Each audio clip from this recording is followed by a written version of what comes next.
besides Tom Ellis is a musician who has given his soul to music. Playing in the 60s style of Dylan and the Beatles, he writes songs that possess deep feeling about loving the environment. Did you write this? No. Okay. Never heard of it. Tom was instrumental in beginning and directing the Crystal River Art Studio for 8 years. And he's experienced sound man and always stands ready to lend a helping hand for others. And he's also a darn good musician. Please welcome Tom Ellis and his friends.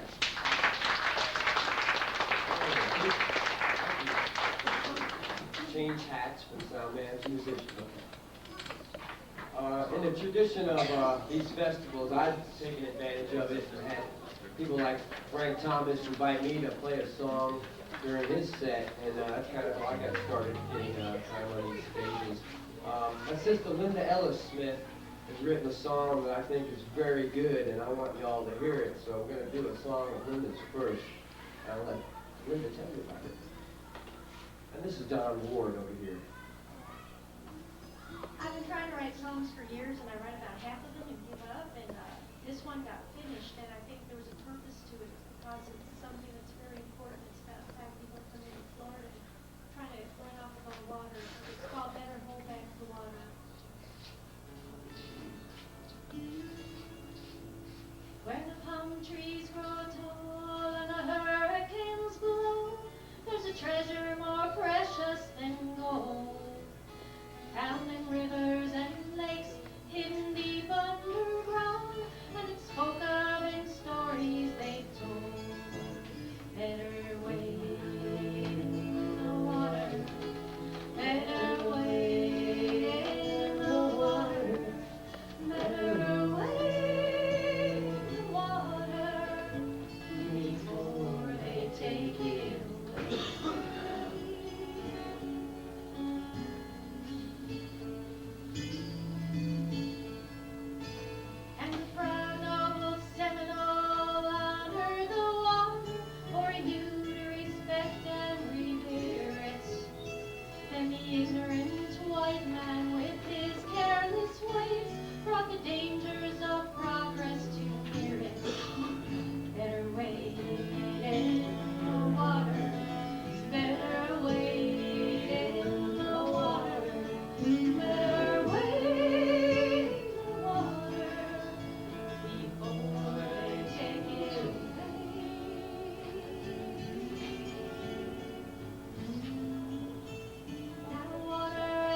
found out that it used to be the swimming hole in the town there and everything, and that Zephyr Hills had bought all the rights and fenced it up and couldn't get in there anymore.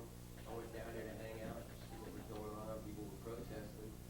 It was ridiculous. They have a little tap of water out front. That's supposed to be the trade-off. You still have access to the spring. You go to the fence and get some water off the tap. The people can't go in there, and Zephyr Hills is making a fortune off our water. And they're not the only ones. There's many companies out there that are looking to get springs all over the state. They'll get control and they'll make a bunch of money, and we won't see any of it. Zephyr Hills is owned by Perrier, so if you want your water to be sucked out of your land and you want some French company to make money off it, then don't do anything. But if you care about it, raise a ruckus. This is called Battle of Florida Springs. Right about the time I started, I have that basin there.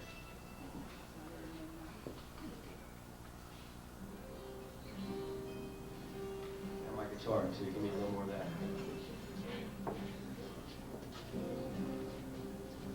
You got my guitar ready? There you go. Let all the love of Florida come here, and please hear what I have to say. There's a battle, it's going on here. We must fight for our future today. I'm proud to call Florida home, and I love all this state has to give. It's known as the Great Sunshine State, but it's water we all need to live. Let me open your eyes to the sail of our spring.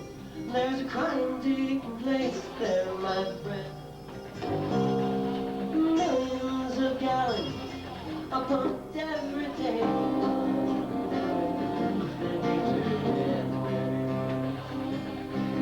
People can no longer visit these springs. They're protected behind lock and key. Perrier's making millions, while the springs they become just another sweet memory. Just another sweet memory.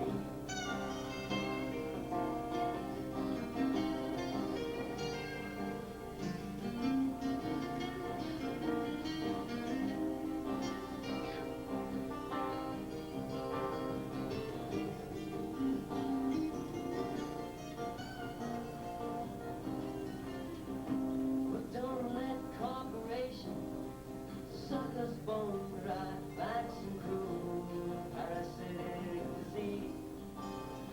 They're just fat, greedy leeches, draining Florida's blood and taking water from beneath you and me.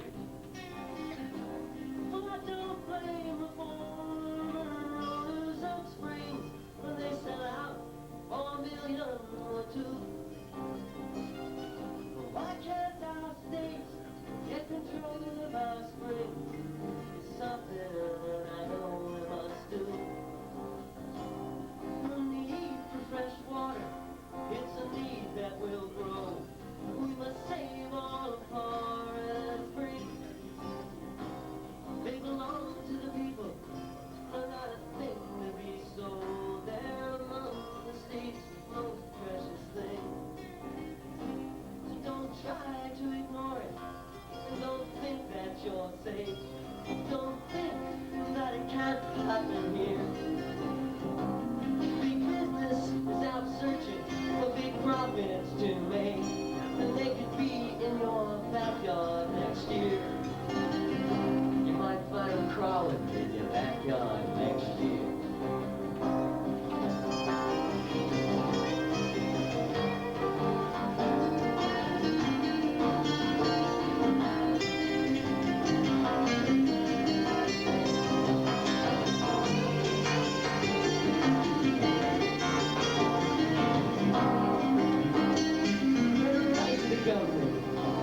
Let them know what you think.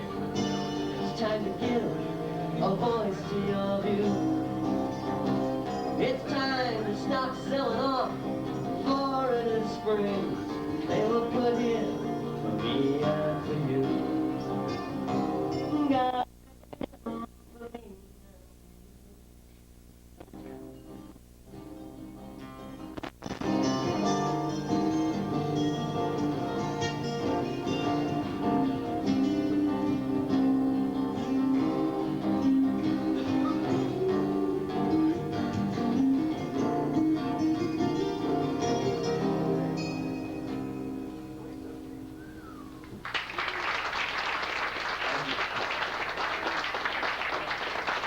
John Ward on lead guitar is my rocker. That's why I wanted to be billed as Tom Ellis and the Florida Rockers, and whenever we have Don around, we will be. Don is a fantastic friend and musician who drove all the way down to North Carolina, where he's currently located, just for the day to play here, because he said he would a couple months ago when he lived down here, so thanks, Don. Another great musician, one that's no longer with us, is Gamble Rogers. Didn't get to know the guy, saw him when I was in college. I was a rocker and he was a folkie, and I didn't relate, but I missed out on a great man. I've seen videos of him and I perform at his festival in honor of him, and I wrote this song on Flagler Beach one day. Went there purposely to see what it was like to be where he died. He died trying to save a man who was drowning off of Flagler Beach on a bad day, 8-foot seas, and he went out and tried to save the guy. And I got the impression that I wouldn't do it. And this song I wrote really is to remind myself I'm not as brave as I think I am, and a man like that, Gamble Rogers, should be remembered for that alone, if nothing else. It's called bravery.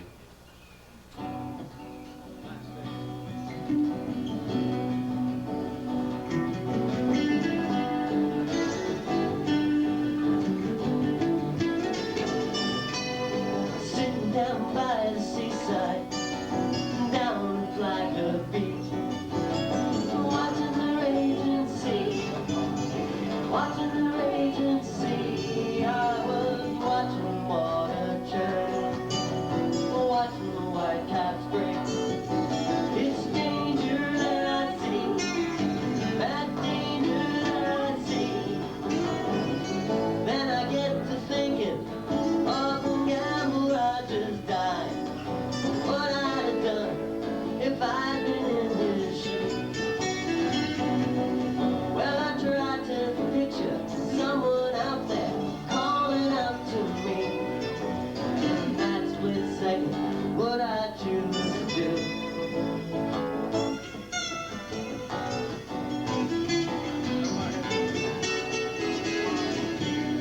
You know, it's easy to say you'd risk your life to try to save someone. Oh, but it's easier said than done. Much easier said than done. But Gamble proved his mettle when he went to save that man. Man he'd never met. It was a man he'd never met. Gamble and that other man, they both lost their lives that day. There is no mercy in a riptide's hold. You could stand there where I stood and just watch the raging sea. Well, you'd wonder, could you ever be that bold?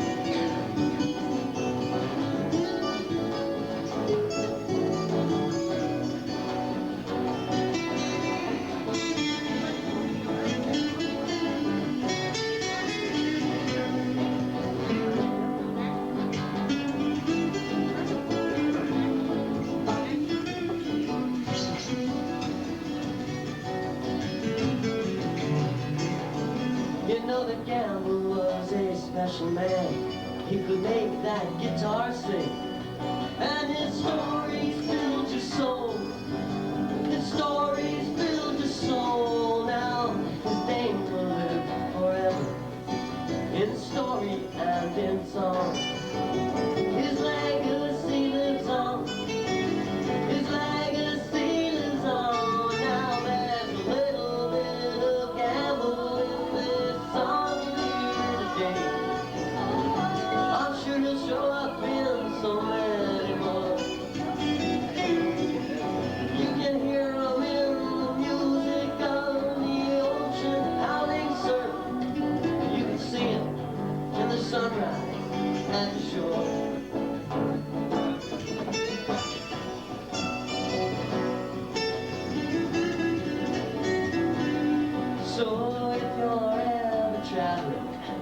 down the flight as they wanted.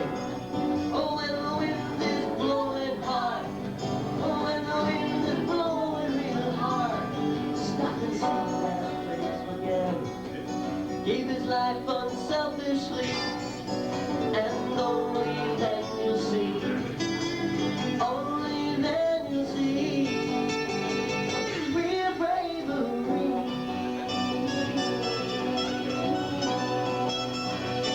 Real bravery.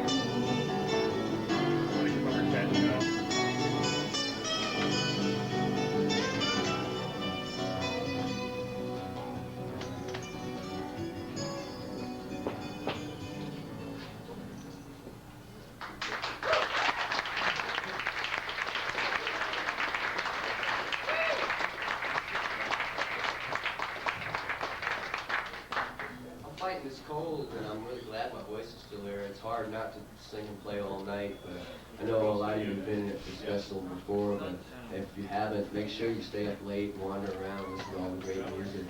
The best stuff, I think, takes place here is the impromptu things that just pop up at a campfire. This stuff you see here, we usually practice this. It's kind of easy. It's not as tricky.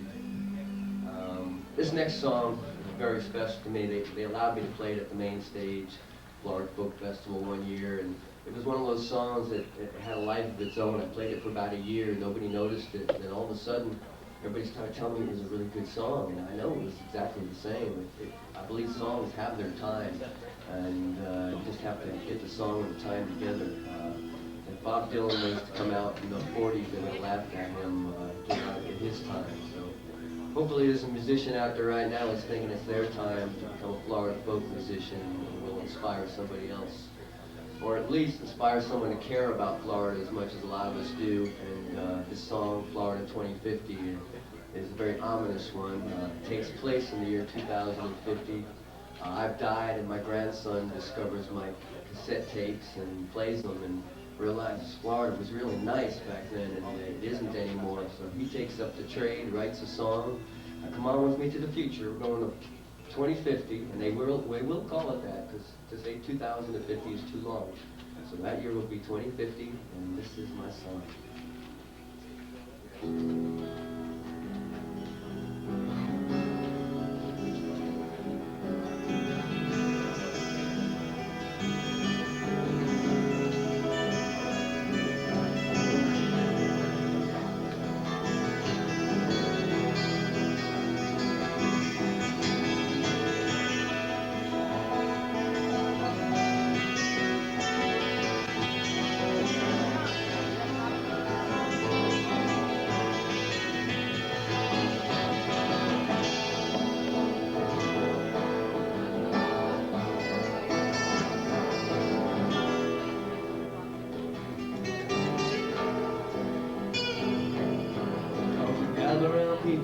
Story you will hear.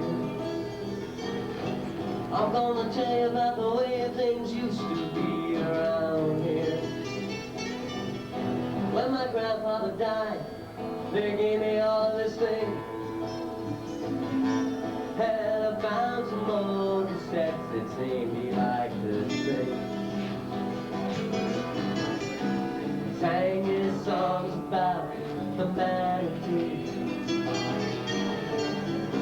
about the deer and eagle too. Sang his songs about old Florida, and he hoped some of it would be left for you.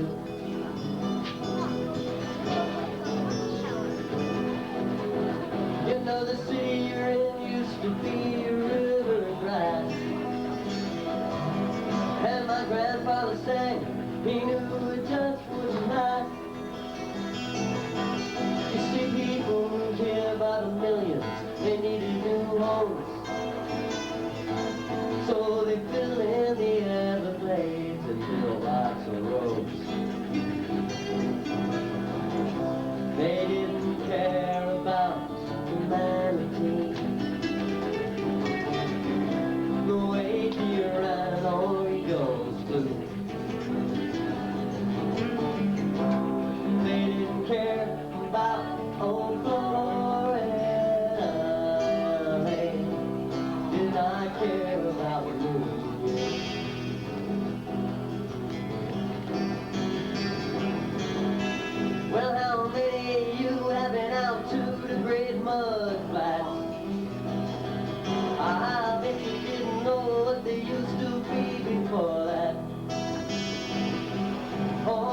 grandfather sang, there used to be a great lake. Until they trained up each other, they just left her in the sunny bay. They didn't care about humanity. Waving around on eagles blue. They didn't care about folklore, and they did not care about me and you. Take it away, Donna. Here we go.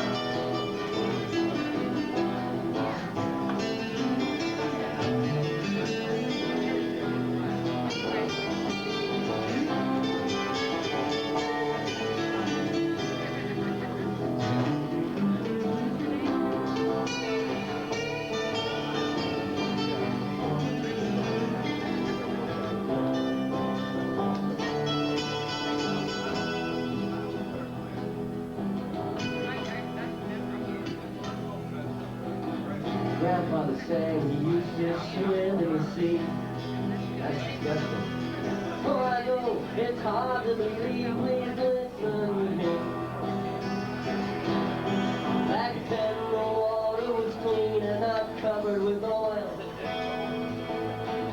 And back then most of Florida's coastline was clean and unspoiled.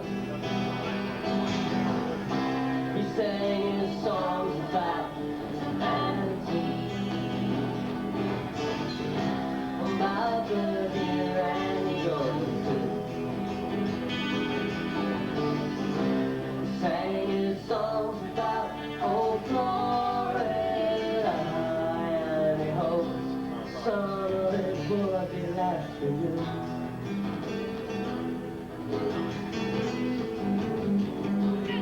Well, now if people only knew way back in Y2K that problems ignored, problems that won't go away. Maybe it could have been something to save it for us. Oh, how I wish we all could see how grateful I am.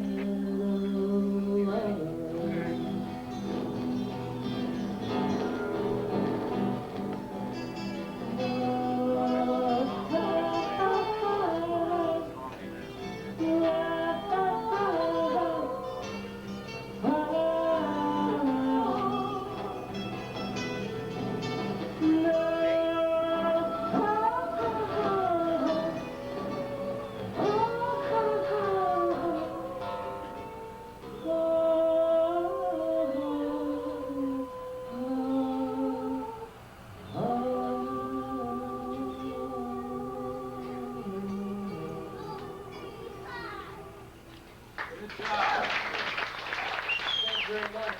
Tom Ellis, John Ward, Ellis Smith, and Pete Blanks on bass. Tom Ellis with Florida Rockies. Thank you.